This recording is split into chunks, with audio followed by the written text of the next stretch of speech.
La chronique économique. Une présentation des services financiers Raymond Sanson, 118 Avenue de la Gare, Montmagny, 418-248-3583.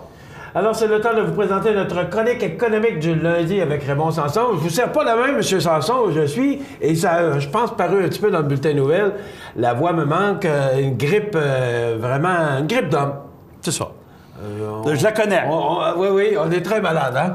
Alors, toutes mes excuses, mais la voix peut faire défaut à quelques... on va essayer de régler ça, mais on peut pas rien faire à ça. Raymond, on parle de quoi aujourd'hui? Ce matin, on va parler d'impôts. Et surtout de façons qu'on peut utiliser pour les réduire, ces charmants impôts, parce qu'il y a beaucoup d'informations qu'on échappe. Et c'est pas la première fois que j'en parle, Michel. Je dis toujours, regardez et faites affaire avec un professionnel le plus souvent possible quand vous êtes dans le doute. Alors, bien sûr, je voyais en fin de semaine tous les logiciels, impôts rapides, etc., etc. Vous pouvez faire vos impôts tout seul. Oui, c'est vrai, les impôts vont se calculer tout seuls, mais faut-il encore donner les bonnes informations au logiciel? C'est ça. Et voilà. Il réfléchit pas. Lui, il réfléchit pas. Il ne sait pas comment vous vivez. Alors, c'est important. Ou bien, vous vous êtes préparé longuement en lisant la brique qui concerne l'impôt, ou vous avez confié ça à un professionnel. Mais ce matin, je me suis inspiré d'un article qui a été publié dans la presse par M. Dubuc. André Dubuc, qui donne 10 conseils, ou du moins 10 points important à vérifier quand on prépare sa déclaration d'impôt. Entre autres, quand il parle d'assurance médicaments, tout le monde sait qu'au Québec, on est obligé d'avoir une assurance médicaments obligatoire. Quand mon employeur n'en offre pas, je suis obligé d'adhérer au régime gouvernemental pour l'assurance médicaments. Mais donnons un exemple parce que c'est important. Il faut cocher à un moment donné les mois où on n'était pas assuré. Mais souvent, les gens vont cocher les mois où ils étaient assurés. Puis c'est pas la bonne affaire. Bien comprendre. Alors, j'ai janvier, février, mars, avril, mai. Ouais. Et sur l'annexe K, OK, il faut que je mette des crochets aux bonnes places. Alors, il donne l'exemple, entre autres, d'un individu qui était assuré par son régime collectif pendant 11 mois, puis au mois de décembre, bien, il était mis à pied. Donc, au mois de décembre, il doit aller sur le régime gouvernemental. On s'entend? Oui. On se comprend. C'est bon. Donc, si ce monsieur-là coche décembre, par erreur, en pensant que c'est le mois qu'il doit payer, bien, il vient de se tromper parce que, étant donné qu'il n'a pas coché les 11 premiers mois, lui, il pensait cocher le mois où qu'il doit payer au gouvernement. C'est-à-dire le mois de décembre. Il va payer les 11 autres mois au lieu de... Il n'a pas coché à la bonne place, alors il aurait fallu qu'il coche les autres. Et ça représente juste en passant une économie de 518 pièces. L'assurance médicaments, OK? On a des économies potentielles de 625,50 $ à faire également. On va parler pour les étudiants de 18 ans à 25 ans qui demeurent chez leurs parents. OK?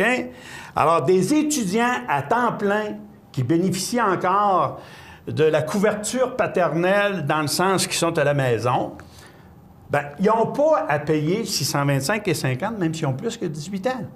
C'est s'ils résident à l'extérieur de la résidence familiale, là, ils devront payer la prime. Mais s'ils restent chez eux, ils sont exemptés. OK. Ils sont sur le régime des parents? Même pas. Ils ne sont pas obligés de payer. OK. OK? Si j'ai... ça, je dois vous avouer, là, on a beau être dans les finances, mais je sais pas tout, là, je l'ai dit. Là. Des fois, je vais chercher de l'information, moi aussi.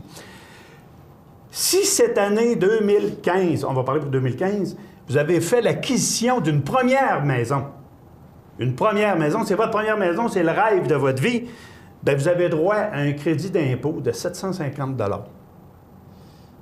Échappez-le pas, là. Je parle à tous les jeunes couples ou les autres, ou les jeunes qui ont fait l'acquisition d'une première maison. Vous avez droit à 750 $. Puis même, si votre conjointe, en autant que vous n'ayez pas été propriétaire d'une maison dans les 5 premières années. Mais ça n'empêche rien, là, à votre RAP, là. régime d'accès à la propriété par lequel on peut retirer des REER et mettre ça comme un acompte sur votre maison. Ça, c'est un crédit d'impôt. Donc, vous avez la possibilité d'aller chercher 750 $, ceux qui s'appliquent à ça. Ensuite, si vous avez fait un premier don, rappelez-vous que le gouvernement fédéral voulait stimuler la générosité des Canadiens. Puis il disait que, bougez pas là, que je retrouve l'article, un super crédit de 25 % sur le premier don. Alors, si vous avez fait un don, exemple, un don, je ne veux pas faire de particularité, un don à un organisme de charité reconnu par le fédéral, bien, le premier 1000 $ que vous allez avoir donné, c'est 250 $ de crédit en plus de la déduction normale que vous allez aller chercher. Alors, vous voyez, là, on rentre dans des particularités, mais il faut le savoir. Si vous ne le savez pas, vous ne pouvez pas le réclamer. Saviez-vous ça, messieurs, mesdames, mes aînés, de 70 ans et plus? Vous avez droit à des crédits d'impôt qui peuvent être intéressants. Saviez-vous que parce que vous restez dans votre demeure, que vous vous occupez de votre résidence, vous avez le droit de déduire vos frais de déménagement, vos frais d'entretien de pelouse et de jardinage pour garder votre propriété propre. Ben voyons donc. Ah, oui. oui. Alors, voici comment ça marche. On vous dit de garder vos reçus, par exemple. Si vous avez plus de 70 ans et êtes en bonne santé et tenez maison, vous avez intérêt à garder vos factures de déneigement, d'entretien paysager et ménager, si vous faites venir quelqu'un à la maison pour vous aider, des soins infirmiers et, naturellement, toutes sortes de frais, jusqu'à concurrence de 19 500 $ de frais. Vous avez le droit de demander un crédit d'impôt. Saviez-vous ça? Moi, je l'apprends matin. Ben moi aussi, je l'apprends. Alors, vous voyez, aussi imparfait que puisse être le système fiscal, il faut connaître exactement ce que ça couvre. C'est bien certain, mais surtout ce que ça ne couvre pas. Maintenant, ce que je dirais à chacun de vous autres, chers amis auditeurs et téléspectateurs, c'est de faire attention à une chose. Prenez pas pour acquis que c'est bon rien les reçus que vous gardez. Gardez-les. À la fin de l'année, faites l'analyse, puis vous verrez si c'est admissible à une déduction ou pas. De tout garder, de garder. On garde nos factures. Ouais, c'est aussi simple que ça. C'est des des frais. Le comptable a décidé. Le comptable décidera si c'est admissible ou pas. Mais, je vous le dis, c'est important. Alors, naturellement, aussi, on a la déduction pour son conjoint, si on peut choisir à un moment donné si on va prendre la déduction du conjoint ou pas. Mais, par la suite, vous avez avantage, je vous le dis là, vous avez un énorme avantage à garder vos reçus de frais médicaux. OK? Pour toute personne qui, pendant l'année, aurait été malchanceuse, aurait dû subir des traitements de radiothérapie à l'extérieur, parce que ça se donne en grande partie à l'Hôtel-Dieu de Québec, vos frais de déplacement, vos frais de taxi, vos frais de stationnement sont pris en calcul dans vos frais médicaux. Oubliez jamais ça. Alors, vous avez ces choses-là importantes à retenir aussi. C'est, tu sais, il y a beaucoup de frais là, quand on se déplace, mais le gouvernement accorde un certain montant du kilométrage pour se rendre, et puis ça fait partie du calcul de tous les frais médicaux admissibles. Et n'oubliez pas, en plus de vos frais de déneigement, de vos frais d'entretien ménager et frais de, naturellement, du jardinier. C'est sûr que si vous avez payé en feuille, bien là, vous n'avez pas de reçu, vous n'avez pas de numéro d'assurance sociale à mettre sur vos reçus, bien vous n'aurez pas de déduction. C'est clairement en dessous de la table. En dessous de la table, souvent en dessous de la couverte, et argent qui s'en va en dessous des matelas puis qui ne rapporte rien à aucun Québécois ou Canadien. Alors, n'oubliez pas ça. Donc, tout ça, c'est à considérer. Ça, là, une grande partie des informations que je viens de vous donner s'adressait aux personnes d'un certain âge, mais les étudiants, là, vous avez le droit à des déductions. Il faut les prendre. Il faut être au courant de ça. Et si vous ne pouvez pas toutes les utiliser, il y en a une partie qui peut être transférée à vos parents. Alors, ce serait un juste retour du balancier parce que souvent, les parents ont aidé à emmener leurs enfants à l'université. En tout cas, je pense la plupart du temps. Donc, vous avez des déductions à aller chercher.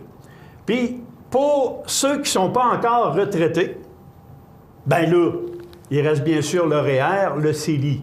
Je rappelle à tout le monde que le CELI, cette année, le maximum qu'on peut déposer depuis le 1er janvier, c'est 5 500 $. Donc, ça, c'était 10 000 avant. Hein? Avant, l'année passée, on avait eu 10 000. C'était l'année des élections.